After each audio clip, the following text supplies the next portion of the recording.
Hi, everyone, and welcome to this week's Maritime Innovation Update. My name is Joshua Dibban, and I will be your moderator today. So before we get started, I would like to remind you to stay muted and please keep your cameras turned off because this session will be recorded. If you have any questions, you can just write them in the chat or raise your hand at the end of the presentation and ask them. So now I'm happy to introduce our speaker of today, Emin Nakitolu. Emin has been working at Fraunhofer CML for more than 5 years, and his work especially focuses on AI and language technologies. Today, he will give us an insight into one of our latest R&D projects called KILOG, which is about an application of LLM agents in maritime logistics. Yeah, so let's dive right in. Emin, the floor is yours. Thank you all for joining, first of all, for the last MIU session before we head to our summer break for MIUs. Today, I will present a little an overview of our newly launched project, KILOG Hafen. With that, we kind of aim to start or continue the process of reshaping port operations in Germany through some AI and specifically LLM technologies. So, the first agenda for today. I'll quickly give an intro to our project. What's the goal? How do we plan to achieve it? And what's the benefit we plan to bring? Then I'd like to go over a couple of use cases that we have in the scope of the project. Then I give a quick session on LLMs and LLM agents.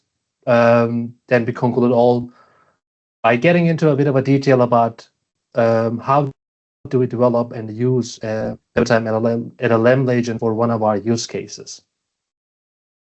KILOG Hafen.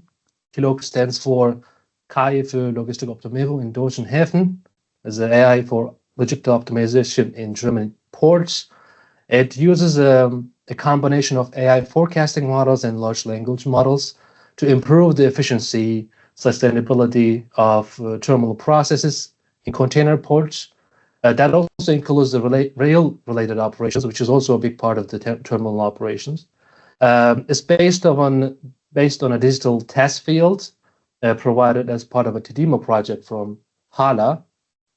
It's this hybrid lakehouse, so to speak, data infrastructure, combines the cloud technologies with a secure physical infrastructure in German data centers.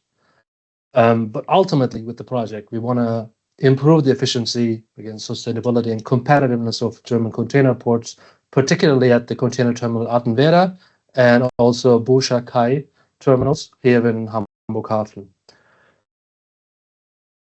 In this segment, I will walk you through 4 of our use cases that is part of the project.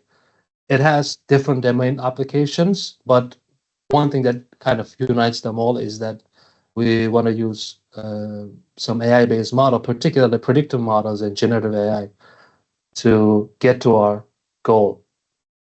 Let's start with rail slot optimization. So today, the booking and planning of rail slots is done manually most of the times, and they use Excel. It kind of leads, in our opinion, to avoidable idle times, inefficient routing, and some bottlenecks as well. So here we're implementing a time series forecasting and classification models. With that, we predict slot utilization and waiting times. We feed these models with real-time data from APIs that is available via project partners. So by dynamically adjusting the delays and slot changes, system can generate rescheduling suggestions. For example, with that, we can avoid dispatching empty wagons, or we can relieve overloaded slots. Next up, is a second use case is our container throughput forecasting at container terminal Buscher Kai. So to predict accurately how many full and empty containers move in and out of a terminal is crucial if you want to avoid bottlenecks in the yard operations. So we're building a ML model that consider structured data such as like storage movements, vessel schedules, or even weather and public holidays.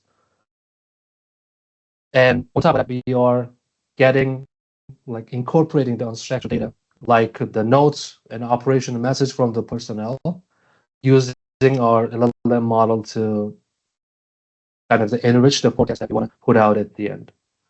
So these predictions are then fed into a terminal's operating system. It kind of enables proactive resource allocation, from scheduling to like a user planning and all. The third one is a dynamic resource planning for MITRANS. For those who are not familiar with MITRANS, it is an intermodal operator, but one of the biggest, largest rail and network terminal in Europe. They provide basically import and export services between ports and inland hub terminals. They also provide services between the inland hubs as well. So in this use case, the challenge is synchronizing train dispatch with real-time container availability, especially knowing exactly when a container is ready for pickup after the vessel discharges it. So we integrate here the MITRANS with some additional data with terminal updates in the lakehouse. So with that, we build like a predictive model that can estimate a container readiness times with high precision, we hope. This allows us kind of to dynamically inform the drivers, the planners, if there's a change or something. So like if there's like an early charge or vessel delays, we let them know so they can adapt to the train deployment or personnel deployment accordingly. The last case in this lineup is the predictive maintenance for yard cranes. It's the health, or the mechanical health, so to speak, of the crane drive systems, like motors, gearbox, and brakes, is important for uninterrupted operations. If something fails, you get a disruption in the process. So what we're developing is a predictive model that kind of assesses the failure or risks of failure based on historical logs, and there's some sensor reading in real time, like vibration, temperature, and load shifts. So these models kind of derive a real-time alert system. It's quite straightforward, red, yellow, green, how severe the situation is. And then it kind of enables the preventive inspections, or better, kind of a spare part logistics. And I have the latest use case here as well, which is our final use case that also gives us like a bridge to a broader topic of the session, which are the large language models and their potential as intelligent agents. So the use case in question is N4 voyage number extraction, which is also connected to the second use case that I mentioned, getting structured data out of unstructured data. But before I get into that use case, I'm just going to touch on the subject of LLMs and LLM agents real quick, and not getting into too much details. So the LLMs. So at their core is just deep learning models that train on massive volumes of text data. That is also important. And it's type of a model that therefore excels at interpreting and generating human language. Since they're trained on vast amount of data, it kind of allows them to learn patterns and structure and nuance in language. And these models kind of typically consist of millions or billions, if not sometimes trillions of parameters. Most of the LLMs nowadays we are familiar with built on a transformer architecture that you see here. It's a deep learning architecture based on an algorithm called attention algorithm, introduced by Google, and then this algorithm kind of gained traction or interest after the release of BERT model, which is early predecessor of the nowadays large language models. At their core, they just designed to predict the next word in a given sequence. That you see the video here as well. Thanks to their scale and architecturally kind of has surprising, so to speak, capabilities. They can do translation, they can do summarization, they can do reasoning. Reasoning is like a justification of the actions that's been taken during the thinking process. They can generate code, they can generate dialogues. The models like GPT-4, Claude, and other open source models like Llama, um, DeepSeek, QN from Alibaba. They have billions, and some of them even trillions of parameters. They've been trained not just to complete text, but to understand or interpret, however you want to call it, and generate language in a way that the humans can understand easily. But the next breakthrough was that here to introduction of LLM agents. Agent is just a system that kind of leverages AI model to interact with its environments to achieve an objective. It's usually a user-defined objective. They don't come out with that objective. And LLM agents are designed for creating complex text that needs a reasoning. So that's the text part is kind of brings the LLM into the question, into the equation. So they can think ahead, they can remember the past, they can use different tools, which is also important. They kind of give them an opportunity to become proactive rather than reactive, like answering question LLMs. So they can adjust their responses based on the situation and style or any changes during the process. They consist of 4 components. We have the so-called brain, the agent, we have planning, memory, and tool use. So when we are working with an agent, an LLM agent specifically, everything begins with like a prompt. It sets the direction. That's where you define the goal, where you say which tools they can use. It's like giving a navigator to like a mission plan. So you further customize it, the agent with specific persona, like you are this and that, think of like this. You can shape the behavior, you can like expertise to a better suit to the task. And to handle complex workflows, the agents use like 2 kinds of memories, one short, one long term. Short term is like a temporary notepad, it's just helping the agent stay reasonable and coherent within a single session. Long term, on the other hand, is like a diary. So it stores useful information from past interaction, even from previous sessions. So agent can like recall later if it's needed. So this kind of blend of it kind of gives an agent rather context-aware and personalized response opportunity. It also rely on planning, so they can break down complex text into smaller steps. They can reason through them.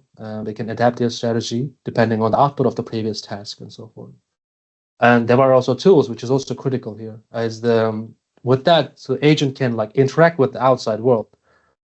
These tools can be, it doesn't have to be, these tools can be like writing a code using a script or any kind of thing. They can query a database. They can do web searches. They can fetch real information from a database. So altogether, the agents, the LLM agents are like a dynamic collaborator, right? It's like capable of adapting, learning, so to speak, and delivering a rather intelligent or comprehensive support given a certain task. So that brings us to our use case, where we're going to use the LLM agents, and for voyage number extractions. So in many operations, the vessel information and arrival information specifically comes with an email and PDFs, or sometimes you have to scrape from a website that is available by the customer. So it kind of leads to a delay. There is an error. This error pops up in the downstream planning as well. So with this use case, we want to tackle this task. We want to extract the structured shipping data or any kind of useful information from unstructured sources. So for that, we are developing an LLM agent that can parse. They can extract structured field information like vessel name, ETAs of the vessels, the voyage numbers, and so forth, from the available unstructured source. And then we normalize this output. We match with the existing system that the terminal has, like N4 in our use case, so that we have like a final structured data, and we store them in a lake-based environment. So we can have also provide some confidence scores, which makes it like a traceable in a way to make sure the extracted data makes sense. So what's particularly exciting is that it's the beginning, it's the initial idea. So we don't have a passive tools anymore just for text processing, but now we can have like active agents. It can interact with APIs, it can retrieve data, it can put on another, it can retrieve data from certain place and another system and so forth. In our context, we also thinking of extending this use case. For example, we can just, instead of just extracting the vessel names, we can also check further information from existing N4 system, and we kind of mix and match if we want. For example, if the vessel is delayed, we can like trigger an alert system. We can combine it, incorporate this into the existing notification system that Allah has already. And let's say if data is missing, we can just send an email to the shipping company, say, okay, that data is missing. Is it possible that you can provide us this data and so forth? That's the future vision of that use case as well. So all in all, we have a combination of LLMs with structured tools, context window, memory systems. With that, we have like a new class of AI systems, the agents. We can take on more complex text with them. The application of the LLM and agents in this project, at least, kind of gives us the chance to optimize the port operations, create some enhanced sustainability. We can contribute to the environment as well, but less amount of data. This still needs to be questioned in more detail if it's really sustainable. But yeah, thank you for your attention. That's going to be all. If you guys have any questions, I'll be happy to answer. Okay, great. Thank you, Emin. Are there any questions in the audience? I can't see any right now, but you still have some time to think about a question. I will just ask one. So what are some of the main challenges in integrating LLM agents with existing port infrastructure, for example, with the N4 use case? Yeah. The main challenge is like interfacing between the tools and legacy system, which often don't expose APIs in standardized way. They sometimes have their own version. Or for example, for N4, it's done through like an interfaces sometimes. They kind of creates the additional path that LLM agent needs to address. You also have to ensure the data privacy as well, since it's also governance, since it's like a company-specific system. And we're also handling kind of a sensitive information for the company. But we also keep them with a high latency. So the reasoning happens not with like a so long of a time. So it's kind of, if it's like a time-sensitive workflow, which is the case with container terminals, it can provide this information or the reasoning within a given time limit, so we can provide them and put everything in the N4 system. But yeah, these are kind of the main challenges adapting the LLM agents to existing systems or infrastructures. Okay, thanks. And how do you ensure the reliability of LLM outputs in such critical operations, port operations? Yeah, yes, that's a good question. I mentioned like shortly, but we have like confidence scoring. We also have like threshold-based validation, especially for like a number extraction, like information extraction use case. So let's say the prediction falls below a certain confidence rate or confidence threshold, we flag it, and human can come in and review if it makes sense and so forth. We also have like a combined rule-based checked, for example, like verifying if the extracted ATA follows valid time formats, like matches the known vessel routes. That's also part of the tool use as well. We can use other tools to validate or evaluate the output of the previous tools used. We also have human in the loop. We have human expertise that kind of in part of the workflow, which is also we take into consideration all the time. Especially in the development page, they monitor, they correct the behavior if necessary. It kind of helps to refine a future output when we want to go in the production level. That's the main like 3 things we have at the moment. Okay, cool. Yeah, again, thank you very much, Emin. Yeah. Since I don't see any questions in the chat, I can only say if you have any questions afterwards, please feel free to contact Emin by email. And in the next weeks, here's the email address. And in the next week, there will be no MIUs because there's a summer break, or Amy already mentioned, but we will be more than happy to welcome you again at the end of August. So thank you very much for attending. Enjoy your summer and see you next time. Thank you.